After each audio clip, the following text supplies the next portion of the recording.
Hi, my name's Randy Stevens. I work with the Palouse Conservation District, and today we're going to be talking about how to plant bare root plant stock.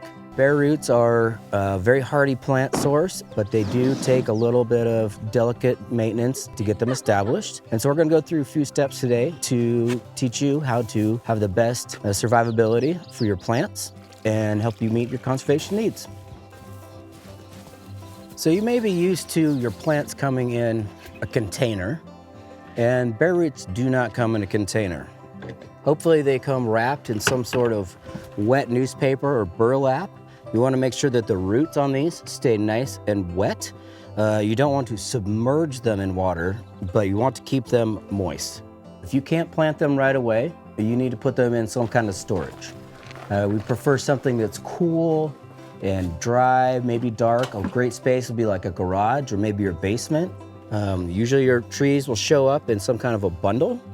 You want to limit their exposure to sunlight and wind, as that will dry out the roots. And so we like to keep them wrapped. I used to usually use wet newspaper.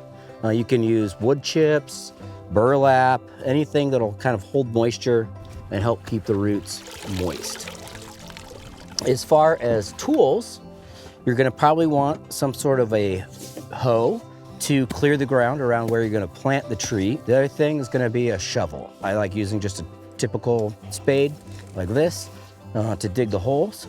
Having a bucket is nice to keep your plants in. Also, if you don't have access to a hose, you can use it to carry water and water in your plants after you've planted them.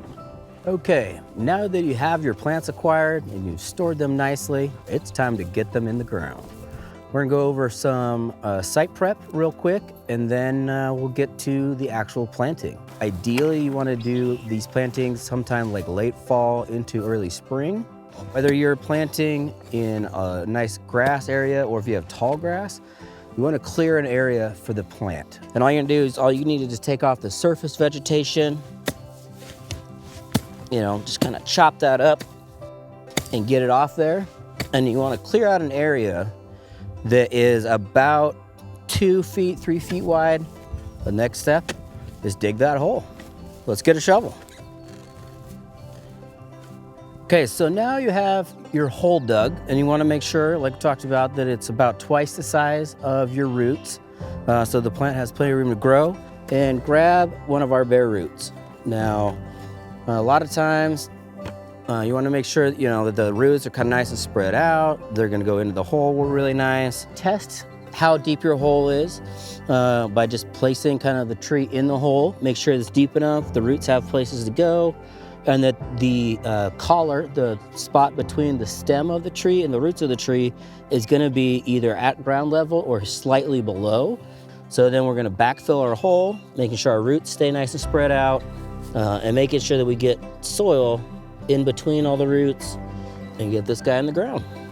The next step is, if you have a hose available or a bucket, something like that, you want to give this guy a really nice drink. And make sure you definitely water it, but don't over water. Just kind of watch that, and you should be able to gauge that pretty easily, I think, on your own.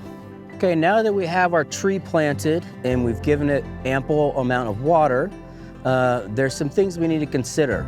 The first couple weeks are really critical to get these plants established. So we want to make sure that we keep water on it throughout the few weeks. One of the other things I really like to do with these plants, in addition to like maybe putting down a weed barrier of some kind, either bark or a weed mat, is keeping the area around the tree mowed. Really helps it to grow a lot faster and establish a lot faster, and really improves its success of making it. If you follow the steps we've gone over today, your plants will have a higher chance of survival and meeting your conservation goals. If you have any other questions about how to keep your plants alive, feel free to call your local conservation district office with questions.